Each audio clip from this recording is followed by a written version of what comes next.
Hi, this is Judith Reedy at the Creative Zone.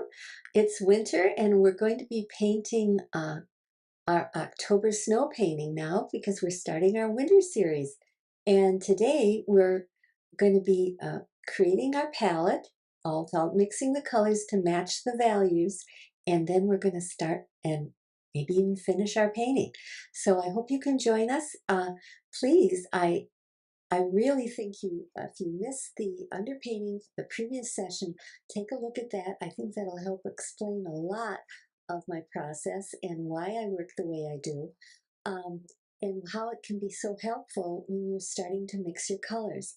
So the goal of this particular painting was I had this idea of this. It was kind of an unusual situation. It had snowed in October when there were leaves still on the trees. And it was early morning and the light was just glowing after this storm. And yet there were the leaves that were just brilliant yellows and oranges and rust. And I just thought, this is just too unusual to just miss. So that's what I did. I went out and I caught some photographs and I came home and that was my goal. And so in the previous lesson, we actually looked at how I designed the image using the grayscale image of the photograph and creating a grayscale underpainting.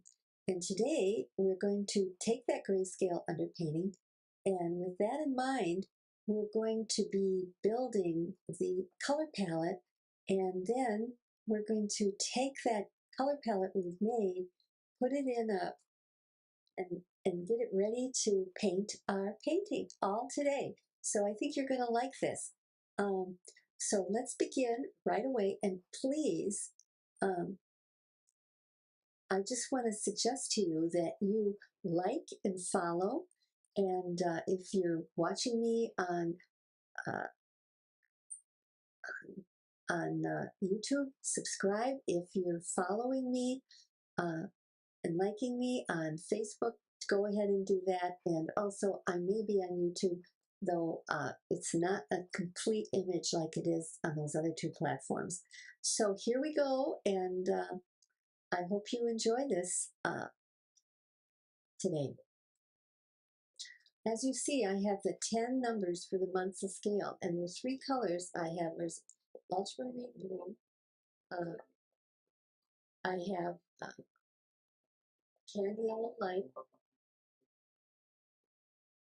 excuse me, candy yellow light, I've got yellow ochre, and I have, and so I'm mixing the greens that I'm going to be using in this painting with that, and I'm checking to make sure the values are right, and they look pretty close, but I change it to grayscale so I can see how that's done. And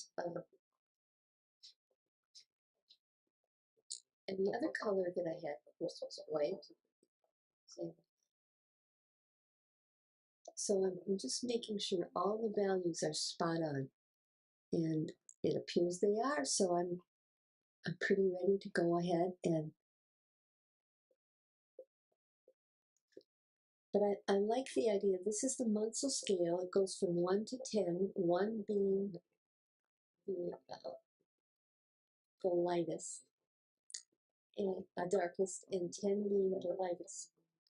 Sometimes I mix of values or 5, but with this one I decided to mix them quite a few of the values ahead of time because I did the value underpainting. So now I'm going to mix something between, I believe it's a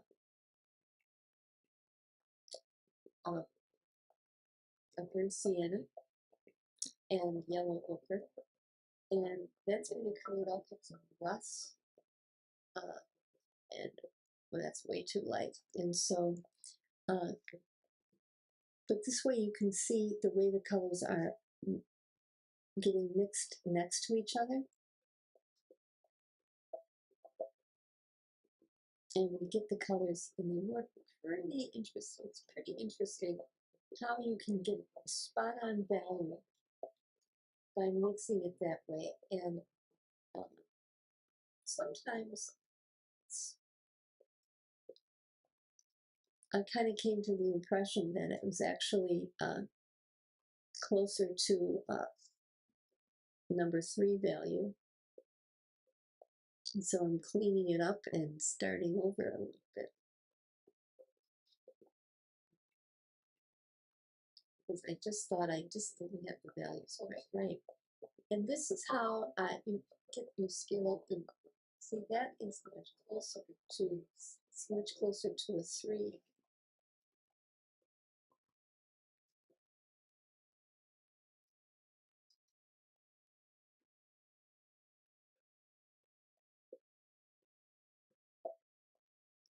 But I'm now when you go from a dark color to light color, you also can change the value. And because the color wheel itself has light to dark values.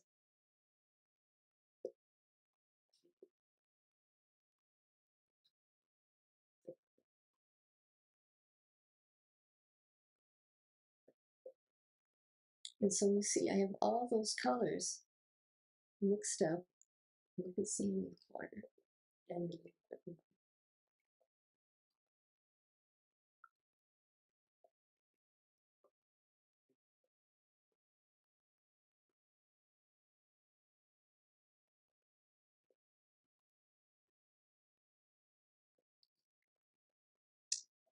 because of that, I think I'm going to move ahead just a little bit because it's giving you the basic idea. And you can see how I'm doing this. And now I'm going to be, there I went from the yellows to a paler yellow. And now I'm doing the blues of various tints of blue.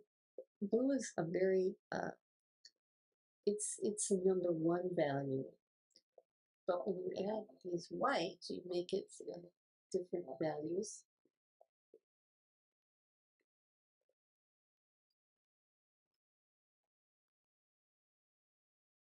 And as a result, you can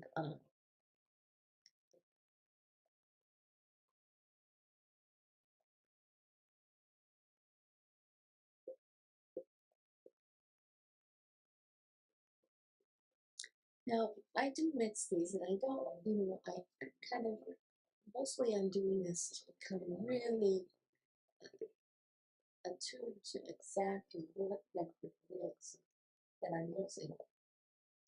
Sometimes you think when you have color next to another color that you think it's a lot lighter or darker than it really is. But when you look at it with the grayscale, with these Munsell values underneath, it really teaches you a lot about. Now, the other thing I wanted to talk to you about is if you mix colors in all that are number 3 or 4, and wherever you mix them, and you get new colors, they will be the same hue. So it's pretty interesting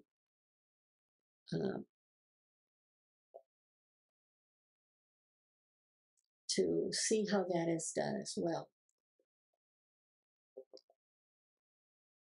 So you can see here that the colors, we mix that kind of rusty green and the blue, and we got a gray, because basically we're dealing with complements.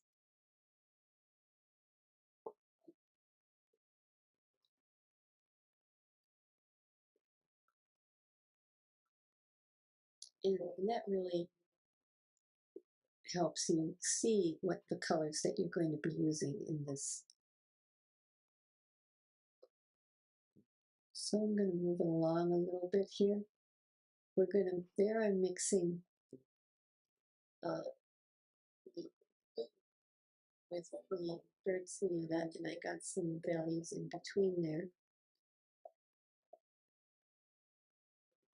But see all the colors you can get with just those 3 colors together, all the different hues, mixtures you can get.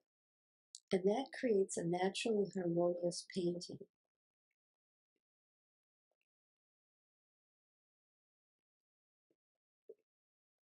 By doing that. So we've got kinds of browns become cooler when you add the blue. Now I'm going to do some, get some various values of burnt sienna.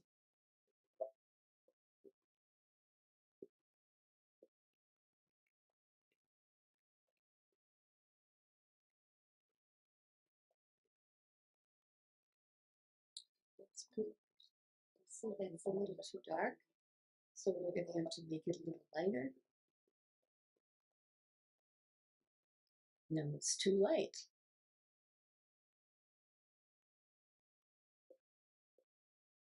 And when you can't see the difference, then you know that's pretty close. And now I'm going to mix those two together, the blue and then see what color I get in between there.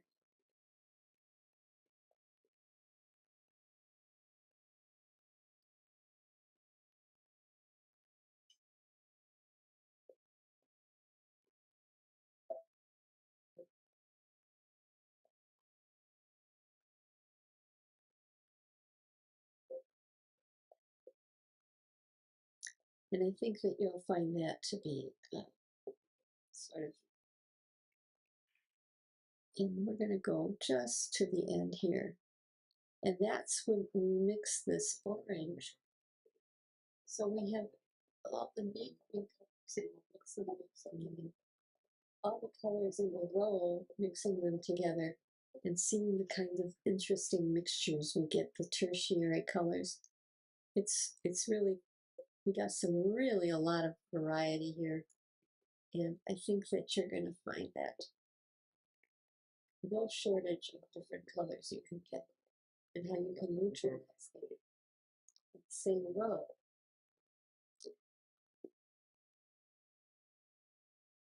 And so I really feel I have almost enough colors. I may end up altering the blue a little, but I think it turned out pretty interesting.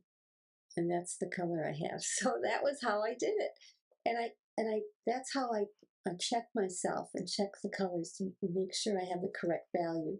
Because sometimes you put a color next to another color and you think it's something other than what it is until you really are able to see it in gray and desaturate it and see what the actual color is. Now, the next video we're going to be doing is going to be showing you how I had my color palette and I used those colors and I made the painting. So you're going to see that.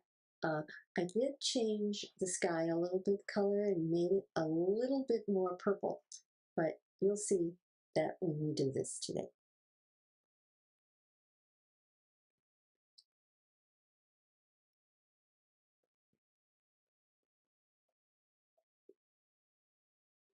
Now, as you can see, I actually made the blue a little bit more purple. It's got a little, it's coming off as a little bit more purple.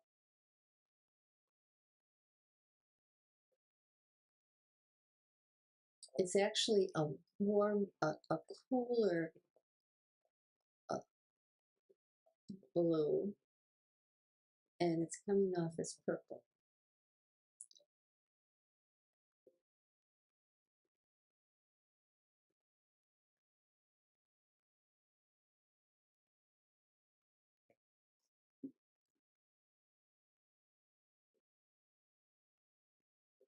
And I'm going to go a little bit faster here. So I'm adding the yellow and the greens.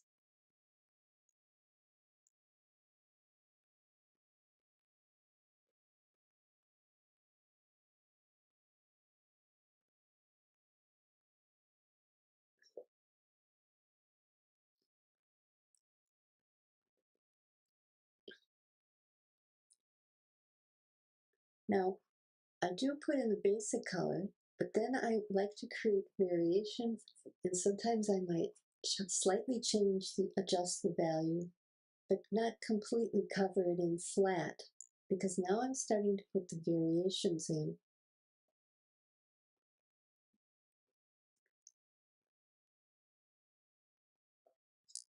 As you can see,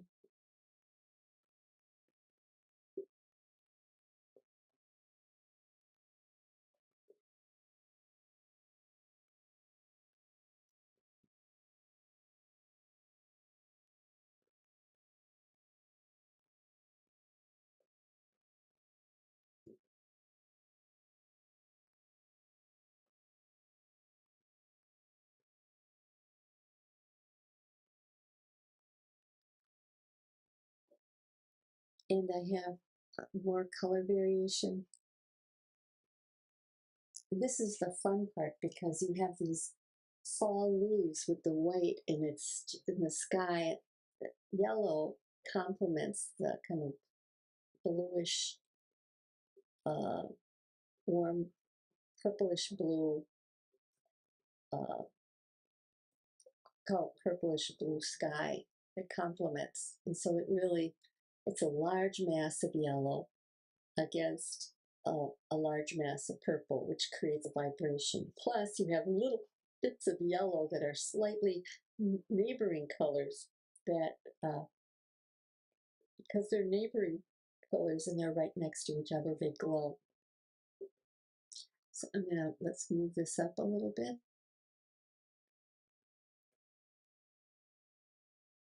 I decided to make that a little lighter.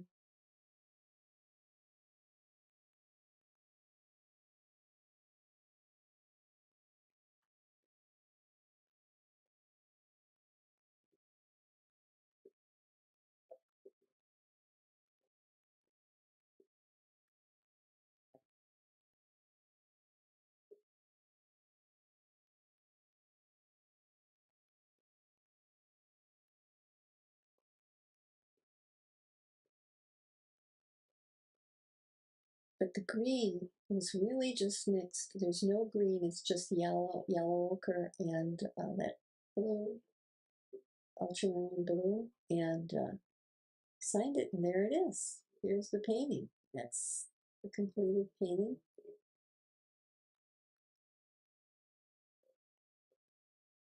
In different lighting, and this is really the way it looks. So you can see that you can, how you can transform the paintings. You have that color palette, and with those colors, those limited colors, you were able to make a harmonious painting. And so this was kind of a fun project, and I think that you will find that you can learn more about how to do this type of thing in my color principles, intermediate color principles class, where we really get into foreground, middle ground, background, and landscape painting, and form in a still life. And I think you're going to find it to be really helpful. Check on the link below. And for those of you who are in my color foundation course, I want you to know that I have a new unit on flowers, and take a look at it. It's going to help you change the hue, but keep the value the same, and you'll be able to make a whole bunch of different flowers with just the same value relationships, and it'll be kind of fun, and I think you'll have some beautiful flowers when you're done. And finally, for those of you who don't feel really comfortable with mixing color at all, I have a wonderful course with all the elements of how do you mix colors. I give you a warm and cool of the 3 primaries, and I tell you which primaries to mix together to create glowing colors, and which ones to mix together to mix not so glowing colors. And then also how to alter all the colors you make with tints, tones, shades, and complements. So I think you'll really find this course to be super helpful. It will enable you to start knowing all about color vibration, how to create that color that match that color if you need to match color. It's also going to get you ready to use color in a more creative, playful way. So I think you'll like this. And in addition to that, I want you to know that you can watch it on your phone, your tablet, your computer, anytime. It's online. It's yours to watch at your leisure. And all of that you get for only $7 that's it's such a great deal for 7 essential simple tricks to mix color. And if you're interested also in the intermediate color principles, check on that. I have a wonderful offer on that as well. So until next week, remember, we are going to be doing a new painting with a winter painting, and I think you're going to like that one too. Bye. Oh, and remember to like and follow if you're on Facebook and to subscribe if you're on YouTube.